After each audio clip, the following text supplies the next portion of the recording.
For 17 years, my grandfather kept the truth about my real mother hidden from me. And when a shocking letter finally revealed the secret, everything I thought I knew about my life was shattered. You won't believe the truth that came out. She was 6 years old when her parents drove away and never came back.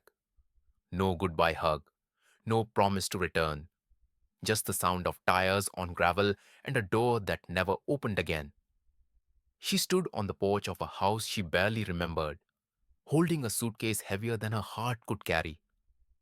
Inside lived a man with tired eyes and a voice like old wood.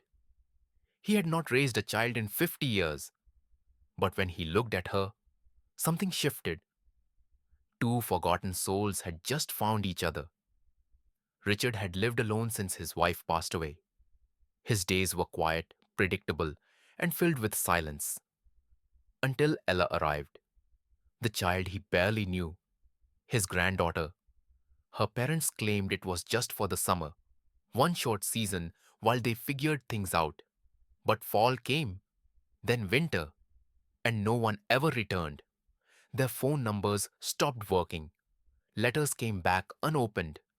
Richard, a man who had once survived a war, suddenly found himself battling something far more unfamiliar: fatherhood. Ella did not speak for the first 3 weeks. She ate only toast, drank water, and stayed near the window.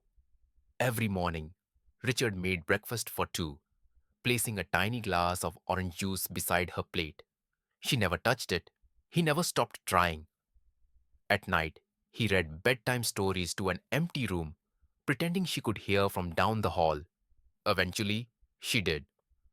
One evening, he stubbed his toe on a wooden truck left on the floor and fell flat on his back.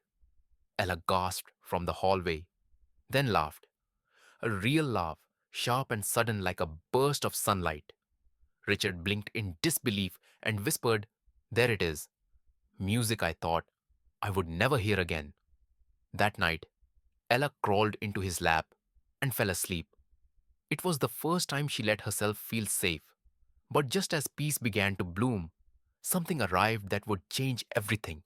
A letter, yellowed, creased, and sealed with red wax. No return address, only his name, Richard Holloway, written in elegant script.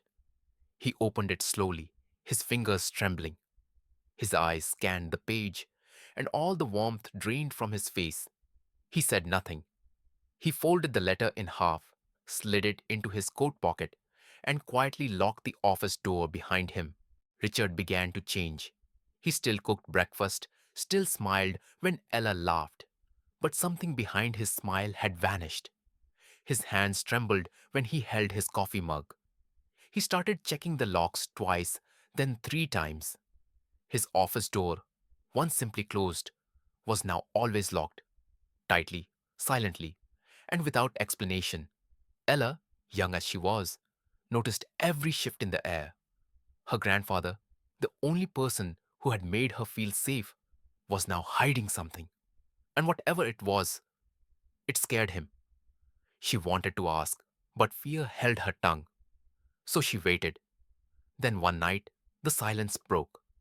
Richard woke screaming. Not loud, but sharp, as if muffling something terrible. Ella rushed to his room. He was sitting up, drenched in sweat, staring at his hands. "I saw them," he whispered. "All of them. Again." "Who?" she asked softly. He looked at her, like he had forgotten she was real. "The ones I left behind," he said. The next morning, Ella could not stop thinking about the letter. She had seen it only once, yellowed, folded, and pressed into his pocket like a wound he refused to let bleed. When Richard stepped outside to get the mail, she crept to his coat, pulled it from the hanger, and reached into the inside pocket. There it was. She did not read it. She only looked at the envelope. One line. "We know what you did. She deserves to know." No name, no address, just those words and the date. It had been sent exactly 7 years ago. Why had it arrived now? Richard came back inside and saw her holding the coat. His face fell. He sat down slowly and nodded. It is time, he said. That afternoon, he took her to the attic. Dust floated in the light like snow. In the corner was an old chest. He opened it and pulled out a stack of photographs, newspaper clippings, and a small silver locket. Before I was your grandfather, he said, I was someone else. Someone who made a promise and broke it. That letter is from a life I buried, and it is trying to dig itself out. Ella looked at the locket. Inside was a photo of a baby, her baby picture, but something was wrong. On the back was a name she had never heard. It said, To Margaret, your real mother. Forgive me. Ella could barely breathe as she stood at the foot of the bed. Margaret's face was thin, aged by time and grief, but her eyes were alive, searching Ella's face as if to memorize it in the little time they had left. I was afraid you would never come, Margaret whispered. I almost didn't, Ella replied, her voice low. But I needed to know who I am. Margaret smiled weakly. You are mine. You always were. Those words pierced deeper than Ella expected. Something inside her cracked open. She wanted to scream. She wanted to run. But most of all, she wanted to stay. I waited for letters, Margaret continued. Birthdays came and went. I watched girls on playgrounds and wondered if one of them might be you. I tried to move on. I even started over. But nothing ever filled that space. Ella sat beside her. Why did no one tell me? Margaret turned her eyes to the doorway where Richard stood. His expression was not angry. It was destroyed. A man who had lost more than he could ever explain. I told her you were better off, Richard said, stepping inside. I told myself that lie for years. I thought if I gave her silence, she would forget. But I underestimated a mother's memory. Margaret coughed, then whispered, You did not take her from me. You took a part of me with her. Richard knelt by the bed. For the first time, Ella saw her grandfather cry. Not the quiet kind, but the heavy kind. He gripped Margaret's hand like it was his last tether to something real.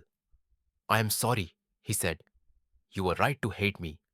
But I am here, not to fix the past. I cannot, but to stand with you now. Silence hung in the air. Then Margaret reached out and took Ella's hand. I do not want you to carry this pain, she said. You did not ask for any of it. But now you have the truth. And truth is heavy. You will need both hands to carry it.